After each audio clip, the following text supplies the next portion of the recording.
Hello students, कल अपन ने equation of lines in 3D करी। आज नेक्स्ट टॉपिक अपन पढ़ेंगे equation of plane in 3D। Plane क्या होता है बेटा? 3D में एक प्लेन का मतलब हुआ जैसे ये वाला सरफेस, एक सरफेस है ना। जैसे अगर आप 3D वाटरमेलन ले, उसको नाइफ से काटें तो जो सरफेस हुआ है ना बेटा, वो सरफेस को अपन बोलते हैं प्लेन। 3D में प्लेन एक, जैसे ये वाला प्लेन है, मेरा हाथ का डायरेक्शन देखना, जो एरिया कवर कर रहा है वो प्लेन है। प्लेन चारों तरफ से इनफाइनाइटली लॉन्ग होता है। ओके, आज अपन इस प्लेन के बारे में पढ़ने वाले हैं। प्लेन की इक्वेशन सबसे पहले, जनरल इक्वेशन ऑफ प्लेन कुछ इस प्रकार की होती है: ax plus B Y plus C Z plus D is equal to 0 की फॉर्म में। ओके, अब लाइन के केस में अपन इक्वेशन निकालना सीखा था, प्लेन के केस में भी इक्वेशन निकालना है। 3 तरीके हैं। पहला तरीका, when distance, perpendicular distance of plane from origin and normal vector to plane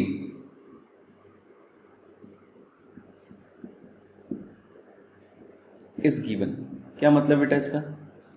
3D है, एक प्लेन है बेटा, जैसे मैं प्लेन बनाता हूं, ये प्लेन, इसकी ओरिजिन से परपेंडिकुलर डिस्टेंस d आपको दे रखी है, और इस प्लेन के ऊपर एक नॉर्मल n वेक्टर आपको, या n कैप आपको, नॉर्मल यूनिट वेक्टर आपको दे रखा है।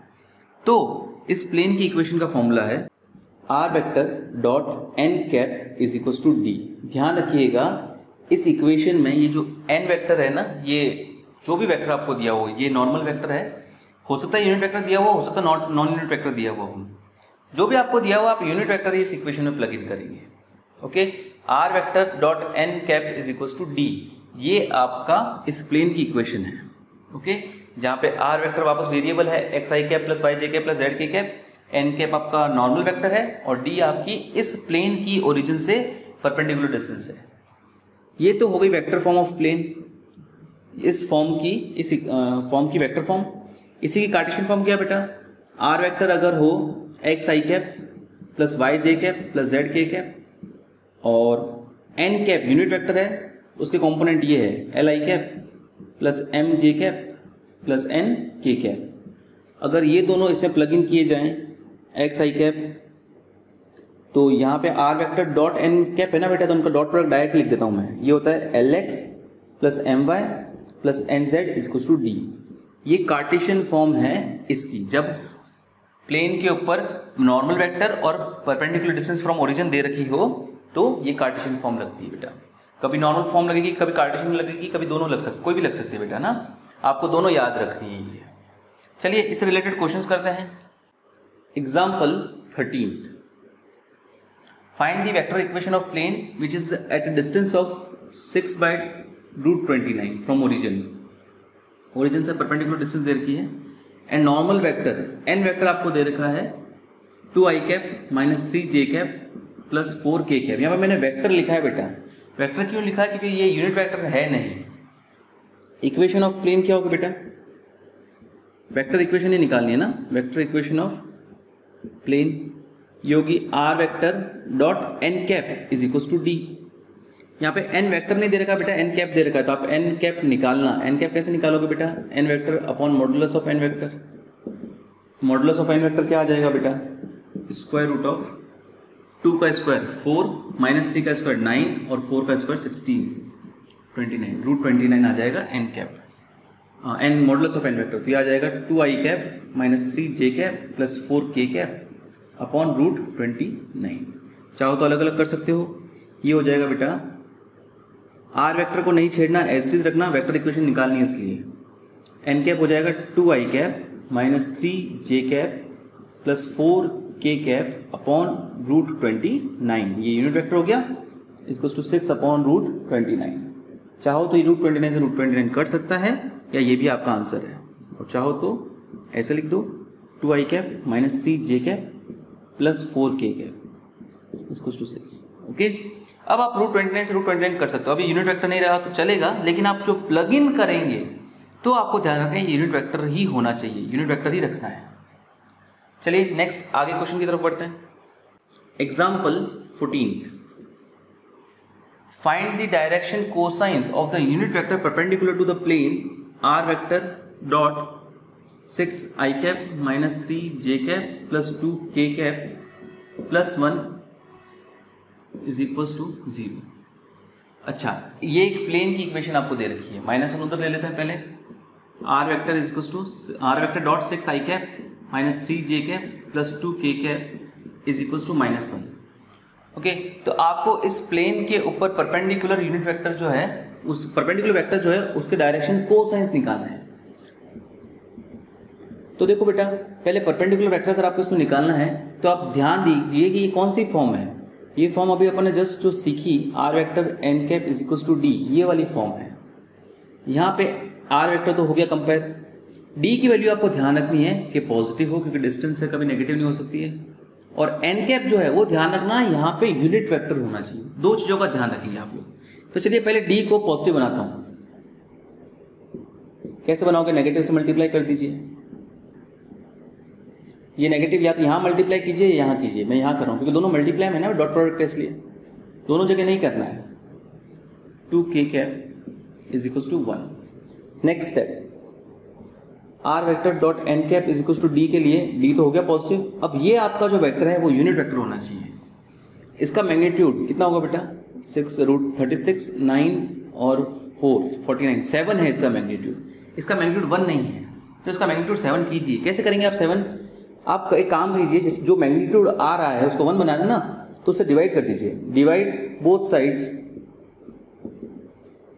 बाय 7। तो क्या होगा बेटा? वापस वही बात, इधर डिवाइड कीजिए या इधर कीजिए, है ना। लेफ्ट साइड में, इक्वल के लेफ्ट साइड में या तो इधर कीजिए, इसको कीजिए या इसको कीजिए। मैं इसको कर रहा हूँ। तीनों को अलग अलग करना पड़ेगा क्योंकि एडिशन में है, इसलिए माइनस का 6/7 आई कैप प्लस का 3/7 जे कैप माइनस का 2/7 के कैप इज इक्वल्स टू 1/7। अब आपका ये जो वेक्टर है वो यूनिट वेक्टर है और ये पॉजिटिव है। अब आप इसे कंपेयर कर सकते हैं। Compare this with r vector dot n cap is equals to D. ध्यान रखना ये पॉजिटिव होना चाहिए और ये यूनिट वेक्टर होना चाहिए, तो ही आप इस इक्वेशन को इससे कंपेयर कर सकते हो, अदरवाइज इससे कंपेयर नहीं किया जा सकता। और एक और चीज है, अगर ये इस फॉर्म में ये यूनिट वेक्टर होगा तो ही ये परपेंडिकुलर डिस्टेंस होगी। जैसे यहाँ पे यूनिट वेक्टर नहीं है ना, तो ये परपेंडिकुलर डिस्टेंस नहीं है प्लेन की ओरिजिन से, 1 नहीं है। ये यूनिट वेक्टर हुआ तो क्या बनाया? 1/7। तो 1/7 जो है वो प्लेन की ओरिजिन से परपेंडिकुलर डिस्टेंस है। तो ध्यान रखिएगा बेटा। तो एन कैप आपको मिल गया माइनस का 6/7 आई कैप प्लस का 3/7 जे कैप माइनस का 2/7 के कैप, और डी 1/7 है, मुझे चाहिए नहीं, मैं इसलिए नहीं लिख रहा हूँ।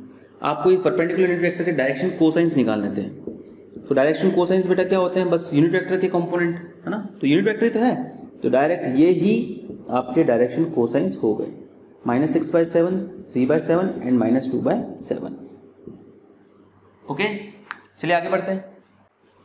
Example 15, find the distance of 2x minus 3y plus 4z minus 6 is equals to 0। इस बार आपको परपेंडिकुलर डिस्टेंस फ्रॉम ओरिजिन निकालनी है।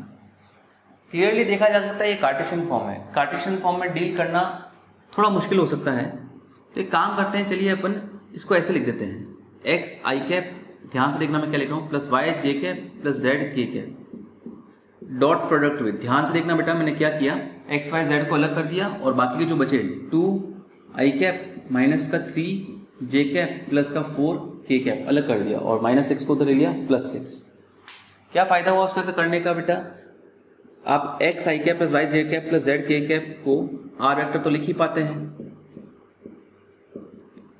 तो ये आपके हो गया आर वेक्टर डॉट 2 आई कैप माइनस 3 जे कैप प्लस 4 के कैप।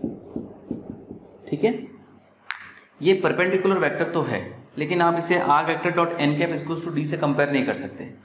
ये परपेंडिकुलर डिस्टेंस फ्रॉम ओरिजिन नहीं है। जब तक ये यूनिट वेक्टर में चेंज नहीं होगा तब तक ये परपेंडिकुलर डिस्टेंस फ्रॉम ओरिजिन नहीं होगी। तो पहले इसे यूनिट वेक्टर में चेंज कीजिए। यूनिट वेक्टर में कैसे चेंज करेंगे बेटा, आप इसका जो मैग्नीट्यूड है, इसका मैग्नीट्यूड क्या आएगा बेटा, स्क्वायर रूट ऑफ, मैं डायरेक्ट निकालता हूँ 4 + 9 + 16 यानी कि √29। तो आप इस इक्वेशन को √29 से डिवाइड कीजिए ताकि इस वेक्टर जिसका मैग्नीट्यूड √29 है मैग्नीट्यूड 1 बन जाए। Let divide both sides by √29। तो क्या मिलेगा बेटा आपको, आर वेक्टर डॉट, वापस वही बात, इसको केवल डिवाइड करना है, 2i cap - 3j cap + 4k cap upon √29 इसको 6 अपॉन √29। ये अब आपका यूनिट वेक्टर बन चुका है। तो कंपेयर करो इसको, let compare this with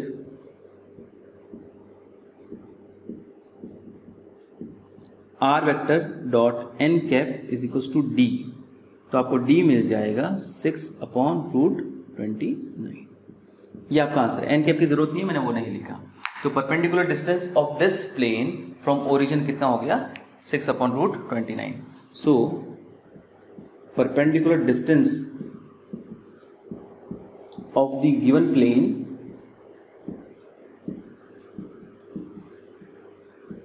from origin is 6 upon √29। Simple है बेटा। चलिए और क्वेश्चंस करते हैं। Example 16, find the coordinates of the foot of perpendicular drawn from origin to the plane. ध्यान से देखिएगा बेटा, डायग्राम बना दूं पहले मैं। एक प्लेन आपको दिया हुआ है, इसकी इक्वेशन है 2x - 3y + 4z - 6 = 0। इस प्लेन पे अगर ओरिजिन से परपेंडिकुलर डाला जाए, यहाँ पे सपोज मिला, तो इस परपेंडिकुलर का जो फुट होगा मैं मान लेता हूँ उसको x0, y0 और z0। ये आपको बताना है क्या होगा। ओके, चलिए देखते हैं कैसे करेंगे इसको बेटा। इस पॉइंट के बारे में दो जानकारी अपन को है। पहली जानकारी तो ये है कि जो पॉइंट है ये इस प्लेन पर मौजूद है। ओके, दूसरी जानकारी जो है, ये सपोज पॉइंट P है, इस पॉइंट का जो पोजीशन वेक्टर होगा OP वेक्टर, ओके, वो इस प्लेन पे जो नॉर्मल वेक्टर होगा, नॉर्मल वेक्टर कैसे निकलेगा बेटा, आप लोग डायरेक्ट निकालना भी सीख लीजिए। ये जो x, y और z के कोफिशिएंट्स हैं वो इस नॉर्मल वेक्टर के कंपोनेंट होते हैं। 2i cap - 3y cap, sorry 3j cap + 4k cap. ये आया कैसे मैं अभी ये सिखा दूंगा, पर ये आपको ध्यान रखना है, ये काफ़ी जगह आगे यूज़ आएगा। जो ये प्लेन की इक्वेशन में x, y और z के कोफिशिएंट्स हैं वो इस प्लेन पर जो नॉर्मल वेक्टर है उसके कंपोनेंट्स हैं। 2 - 3 और 4, i cap, j cap, k cap लगा दोगे तो ये वेक्टर बन जाएगा, नॉर्मल वेक्टर बन जाएगा। तो दूसरी जानकारी अपन को ये है कि जो पोजीशन वेक्टर है इस पॉइंट P का OP वेक्टर, वो भी इस प्लेन पे परपेंडिकुलर है, और ये n वेक्टर जो है ये भी इस प्लेन पे परपेंडिकुलर है। तो इस एक ही प्लेन पर अगर दो परपेंडिकुलर्स हो, अलग अलग जगह, ऊपर हो या नीचे, कहीं भी कोई फर्क नहीं पड़ता, तो दोनों आपस में पैरेलल होंगे। तो एक तो ये पता चल गया P यानी कि x0, y0 and z0 lies on the plane. इसकी जरूरत मुझे बाद में पड़ेगी, इसको मैं बाद में लिखूंगा। Since OP vector and n vector both are parallel, both are perpendicular to the given plane, therefore OP vector is parallel to n vector। यहाँ पे वेक्टर लिख देता हूँ मैं क्योंकि ये यूनिट वेक्टर नहीं है, इसलिए कैप नहीं यूज कर रहा हूँ मैं। अच्छा, मैं आपको ये बताना चाह रहा था कि ये आया कैसे। देखो बेटा, इसको अगर मैं ऐसे लिख दूँ तो x i cap + y j cap + z k cap multiply bye dot product with, ये जस्ट जो इससे प्रीवियस क्वेश्चन में किया था 3j कैप + 4k कैप, -6 उधर जाएगा तो +6 होगा बेटा। यह आपका r वेक्टर है, ये आपका n वेक्टर है, यूनिट वेक्टर नहीं है ना, इसलिए इसको मैं वेक्टर बोल रहा हूँ। और वो आपका परपेंडिकुलर डिस्टेंस नहीं है, ध्यान रखना ये। जब तक यूनिट वेक्टर में चेंज नहीं होगा तब तक ये परपेंडिकुलर डिस्टेंस नहीं होगी। इसका मैग्नीट्यूड से डिवाइड कर दो तो वो परपेंडिकुलर डिस्टेंस में चेंज जाएगी। एनीवेज, अपन को जरूरत है नहीं डिस्टेंस की, अपन को जरूरत केवल वेक्टर की थी, परपेंडिकुलर वेक्टर जो मिल गया। तो मैं ये लिख के हटा देता हूँ बेटा, डायरेक्ट आप लिख सकते हो एग्जाम में। तो अब अगर OP वेक्टर और x0 वेक्टर पैरेलल है, इसका क्या मतलब हुआ बेटा, OP वेक्टर क्या होगा आपका, यहाँ लिख देते हैं अपन साइड में। OP वेक्टर मतलब P का पोजीशन वेक्टर, वो क्या होगा बेटा, x not i cap plus y not j cap plus z not k cap, और एन वेक्टर क्या है बेटा आपके पास 2 आई कैप माइनस 3 जे कैप प्लस 4 के कैप। अच्छा, ये दोनों वेक्टर्स अगर पैरेलल है, इसका मतलब ये होगा कि इनकी जो करस्पॉन्डिंग कोफिशिएंट्स हैं वो प्रोपोर्शनल होंगे। मतलब एक्स नॉट अपॉन 2 जो है वो इक्वल होगा वाई नॉट अपॉन माइनस 3 के, और ये इक्वल होगा जेड नॉट अपॉन 4 के। मतलब अगर मैं इसको मान लूँ x not upon 2 equals to y not upon minus 3 equals to z not upon 4 equals to k मान लूँ, तो क्या मिलेगा बेटा मेरे को? एक्स नॉट अपॉन 2 को अगर के इक्वल रखूंगा तो एक्स नॉट की वैल्यू मिलेगी 2k, Y not upon minus 3 को के इक्वल मान लो तो वाई नॉट की वैल्यू मिलेगी माइनस 3k। ये चारों इक्वल ही है ना बेटा। सिमिलरली जेड नॉट की वैल्यू मिलेगी 4k। Next, since X naught Y naught और Z naught lies on the plane this 2x minus 3y plus 4z minus 6 is equals to k। इस पे लाई करता है ना बेटा, तो एक्स वाई जेड की जगह वैल्यू रख दीजिए, ट्वाइस ऑफ 2k एक्स की वैल्यू रख दी, minus of 3 times of Y की जगह रख दीजिए माइनस 3k, और z की जगह रख दीजिए 4k minus 6 is equals to 0। Value रख दी बेटा एक्स नॉट की, वाई नॉट की और जेड नॉट की, तीनों सेटिस्फाई करेगी। तो अब बेटा क्या हुआ, ये हो जाएगा 4k minus minus plus 9k plus 16k minus 6 is equals to 0, 29। k की वैल्यू मिल जाएगी 6 अपॉन 29।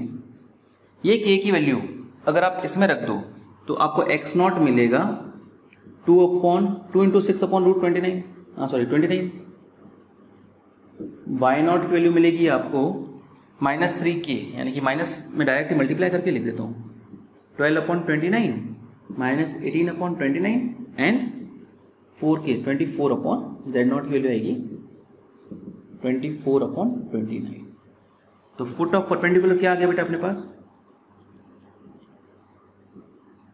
फुट मतलब आप समझ रहे हैं ना, ये जो पॉइंट है ये फुट ऑफ परपेंडिकुलर कहलाएगा। ये आ गया अपने पास 12 upon 29 comma minus 8 upon 29 comma 24 upon 29। Okay,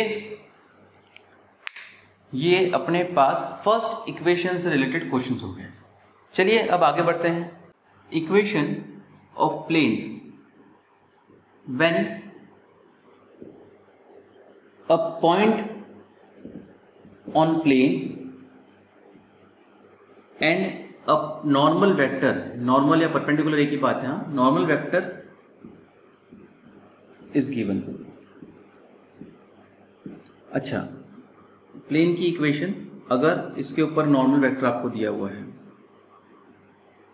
इस प्लेन के ऊपर एक पॉइंट दिया हुआ है सपोज कैपिटल ए, जिसका पोजीशन वेक्टर कुछ भी हो सकता है, इसका पोजीशन वेक्टर ए वेक्टर है, और इस प्लेन के ऊपर एक नॉर्मल वेक्टर एन वेक्टर दिया हुआ है। ध्यान रखना यहाँ पे कैप की रिक्वायरमेंट नहीं, कैप जो है जरूरी, यूनिट वेक्टर जो है फर्स्ट इक्वेशन में जरूरी है, सेकेंड इक्वेशन में नॉर्मल वेक्टर जो है कुछ भी हो सकता है, इसका मैग्नीट्यूड 1 भी हो सकता है, कुछ और भी हो सकता है।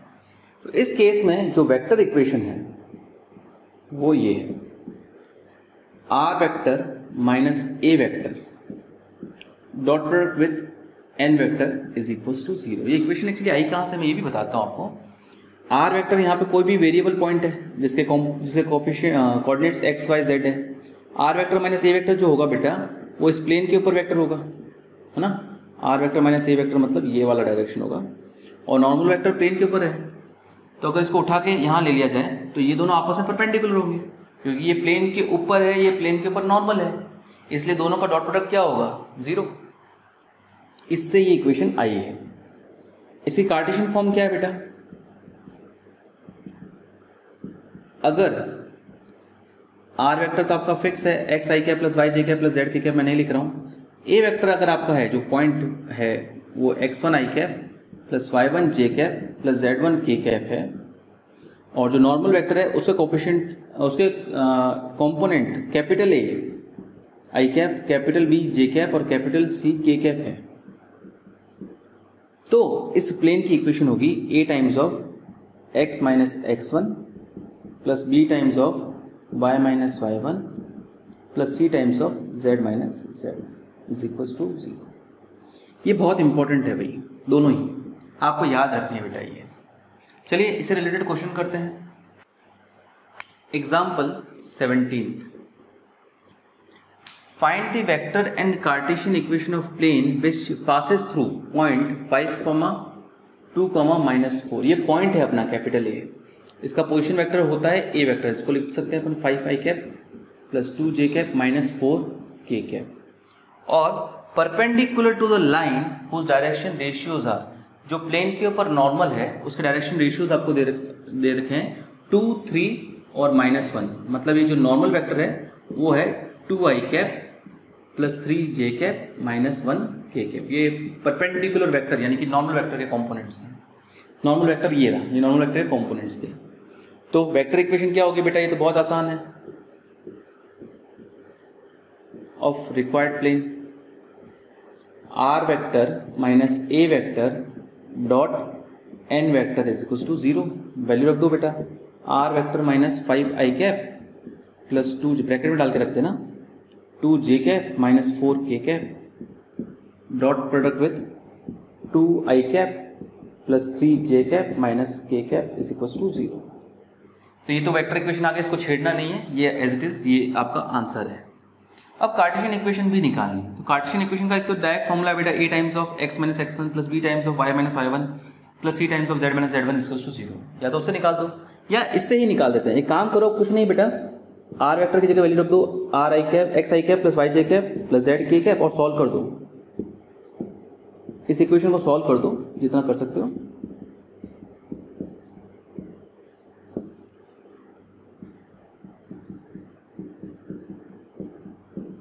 क्या होगा बेटा, इधर एक आई कैप इधर है और इधर है, तो एक काम करता हूँ, मैं उसका लिखता हूँ x minus 5 I cap y minus 2 J cap plus z minus 3 z plus 4 हो जाएगा k cap is dot product with 2 I cap plus 3 J cap minus k cap is equals to 0।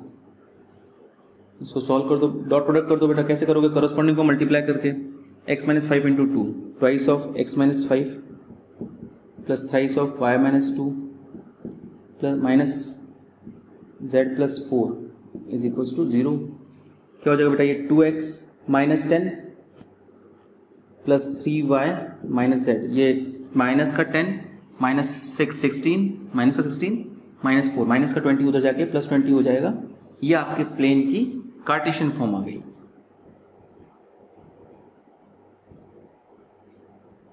Okay, इस form में जरूरी नहीं छोड़ना, इस form में आप सॉल्व करके थोड़ा सा ऐसे ये ला सकते हो। ओके बेटा, चलिए आगे बढ़ते हैं। नेक्स्ट इक्वेशन, लास्ट इक्वेशन है प्लेन की। When 3 points on plane are given, अगर किसी प्लेन के ऊपर 3 points capital A, capital B और कैपिटल सी दिया हुआ हो, सपोज का पोजीशन वेक्टर ए वेक्टर है, इसका पोजीशन वेक्टर बी वेक्टर है, इसका पोजीशन वेक्टर सी वेक्टर है, तो इसकी इक्वेशन कैसे निकाली जाती है? इसका फॉर्मूला है बेटा ये, r vector minus a vector dot product with b vector minus a vector cross c vector minus a vector. Okay, ये कैसा है ये भी मैं बताता हूँ। आर वेक्टर वेरिएबल है, कोई भी पॉइंट हो सकता है बेटा। R vector minus a vector होगा ये वाला vector, b vector minus a vector होगा बेटा ये वाला वेक्टर, और c vector minus a vector होगा बेटा ये वाला वेक्टर। ये c vector minus a vector है, ये b vector minus c vector a vector है, और ये r vector minus a vector है। ये चीज़ यहाँ पे है, ये चीज़ यहाँ पे है, और ये चीज़ यहाँ पे है। इन दोनों का अगर क्रॉस प्रोडक्ट निकालोगे, इसका और इसका, तो क्रॉस प्रोडक्ट अपना राइट हैंड थंब रूल पढ़ा है, इन दोनों के ऊपर नॉर्मल वेक्टर आएगा, मतलब वो प्लेन के ऊपर नॉर्मल होगा। और ये वेक्टर क्या है बेटा, प्लेन के ऊपर, और इन दोनों का क्रॉस प्रोडक्ट मतलब ये जो पूरा है वो क्या, प्लेन के ऊपर नॉर्मल। तो मतलब ये वाला वेक्टर और ये जो नॉर्मल वेक्टर है वो दोनों आपस में परपेंडिकुलर होंगे, मतलब इसका और इसका जो डॉट प्रोडक्ट आएगा वो आएगा 0। तो ये आपके प्लेन की इक्वेशन है। ओके, कार्टेशियन फॉर्म भी है इसकी, लेकिन इसकी कार्टेशियन फॉर्म याद रखने की जरूरत नहीं, वो यूज़ नहीं आती है। ये है वैसे ही x माइनस x1, अगर points x1 y1 z1 x2 y2 z2 और x3 y3 z3 हो तो y minus y one z minus z one, x2 minus x1 y2 minus y1 z2 minus z1, x3 minus x1 y3 minus y1 और z3 minus z1 का determinant is equal to 0। पर इसकी ज़रूरत नहीं पड़ेगी, आप लोग ये याद नहीं करेंगे तो चलेगा, क्योंकि ऑलरेडी आपके पास बहुत कुछ है याद करने को इस चैप्टर में, तो केवल ये वेक्टर फॉर्म याद रखें। चलिए इसका क्वेश्चन करते हैं। Example 18, find the vector equation of plane passing through the points. 3 points दे रखे हैं आपको, r 2, 5, -3, s -2, -3, 5 and t 5, 3, -3। Okay, कुछ नहीं करना बेटा, ये आपका a वेक्टर हो गया 2i कैप, बस फॉर्म में रख दो, आंसर आ जाएगा। ये a वेक्टर हो गया, b वेक्टर हो गया आपका -2i cap, -3j cap plus 5k cap, and c vector हो गया आपका 5i cap plus 3j cap -3k cap. Okay, सीधा फॉर्म में रखो बेटा, r vector minus a vector dot product with b vector minus a vector cross c vector minus a vector. तो पहले आप b vector minus a vector निकाल लीजिए, this minus this, minus का 4i कैप माइनस का 8j cap plus का 8k cap, और c vector minus a vector भी निकाल दीजिए। क्या आएगा बेटा ये, that minus this 5 - 2 3i cap minus का 2j कैप माइनस से कट जाएगा ये। तो बेटा इनका क्रॉस प्रोडक्ट की जरूरत होगी, अपन निकाल ही लेते हैं। B vector minus a vector cross product with c vector minus a vector is equals to, क्या होगा बेटा, क्रॉस प्रोडक्ट कैसे निकालते हैं, पहले b vector minus a vector component -4 -8 plus 8, फिर c vector minus a vector component 3 2 और 0। क्या आएगा बेटा, ये i cap multiply by 0 -16 minus का 16 आई कैप माइनस का 0 और माइनस का 24 जे कैप माइनस 8 प्लस 24 प्लस का 16 के कैप। बस कुछ नहीं है बेटा, ये यहाँ पे रख दो, आर वेक्टर माइनस ब्रैकेट में लगा देना, ए वेक्टर की वैल्यू है ये रही 2i cap plus 5j cap minus 3k cap, dot product with ये रख दो बेटा, माइनस का 16i कैप प्लस का 24j कैप प्लस का 16k कैप। बस सॉल्व मत करना, बस यही आपका आंसर है। अगर कार्टेशियन फॉर्म पूछ ली जाए तो आप आर वेक्टर की जगह xi cap plus yj cap plus zk cap लिख के फिर सॉल्व कर देना, तो आपको कार्टेशियन फॉर्म भी मिल जाएगी। अभी आपको केवल वेक्टर इक्वेशन बोली है तो वेक्टर इक्वेशन आ गई। सिंपल क्वेश्चन है बेटा, इस फॉर्म से रिलेटेड इसमें एक ही क्वेश्चन एग्जाम्पल है, एक्सरसाइज में काफ़ी सारे क्वेश्चन आप लोग कीजिएगा। एक लास्ट फॉर्म में और आपको करा देता हूँ, इंटरसेप्ट्स फॉर्म, ये अलग से ही है, थोड़ा इजी है। इसकी अगर कोई प्लेन है जिसका एक्स एक्सिस वाई एक्सिस और जेड एक्सिस पे इंटरसेप्ट, बेटा देखो प्लेन है तो कहीं ना कहीं से जाएगा ऐसे, वो एक्स एक्सिस को किसी पॉइंट पे काटेगा, वाई एक्सिस को किसी पॉइंट पे काटेगा, जेड एक्सिस को किसी पॉइंट पे काटेगा। अगर एक्स एक्सिस पे इंटरसेप्ट है ए, वाई एक्सिस पे इंटरसेप्ट है अगर बी, स्मॉल से लिख देता हूँ, स्मॉल ए स्मॉल बी और स्मॉल सी, तो उसकी प्लेन की इक्वेशन होगी जिसके इंटरसेप्ट्स ए बी सी है रेस्पेक्टिवली ऑन कोऑर्डिनेट एक्सिस, तो उसकी इक्वेशन होगी x upon a plus y upon b plus z upon c is equal to 1। ये ध्यान रखना बेटा, ये कार्टेशियन फॉर्म है, इसमें आई कैप और जे कैप और के कैप नहीं है, तो इसकी कार्टेशियन फॉर्म याद रखोगे तो भी काफ़ी है, यूज़ नहीं आती वेक्टर फॉर्म इतनी। आप लोग ये याद रखिएगा, मैं किसकी कार्टेशियन फॉर्म और किसकी वेक्टर फॉर्म याद रखने को कह रहा हूँ, आप लोग बुक में मार्क कर लीजिएगा। ओके, इसकी वेक्टर फॉर्म तो बुक में दी हुई नहीं है, क्योंकि बहुत सारे फॉर्मूलाज है, सारे याद करोगे थोड़ा मुश्किल होगा, थोड़ा सा कम हो सकता है, वो कम कर लेते हैं अपन। चलिए इससे रिलेटेड एक क्वेश्चन है, example 19, find the equation of plane with intercepts of 2, 3 and 4 respectively on x y and z axis. तो बेटा ये एक्स एक्सिस पे इंटरसेप्ट मतलब ए है, ये वाई एक्सिस पे इंटरसेप्ट मतलब बी है, और ये जेड एक्सिस पे इंटरसेप्ट मतलब सी है। तो इक्वेशन ऑफ प्लेन क्या हो जाएगी बेटा, x upon a plus y upon b plus z upon c is equal to 1। तो x upon 2 plus y upon 3 plus z upon 4 is equal to 1। चाहो तो 12 एलसीएम लेके सॉल्व कर सकते हो, चाहो तो ये भी आंसर है। 6x plus 4y plus 3z is equal to 1, यानी कि 6x plus 4y plus 3z is equal to 12 will be your final answer. Okay, इसी तरह के क्वेश्चंस आज की एक्सरसाइज में है बेटा। आप लोग 8 क्वेश्चन तक आज कीजिएगा। 8 क्वेश्चन तक आपके होमवर्क है, फर्स्ट टू लेकर 8 तक। ओके, आज के लिए इतना ही। कल अपन नेक्स्ट जो बाकी रह गया है इसी एक्सरसाइज का वो करेंगे। थैंक यू बेटा।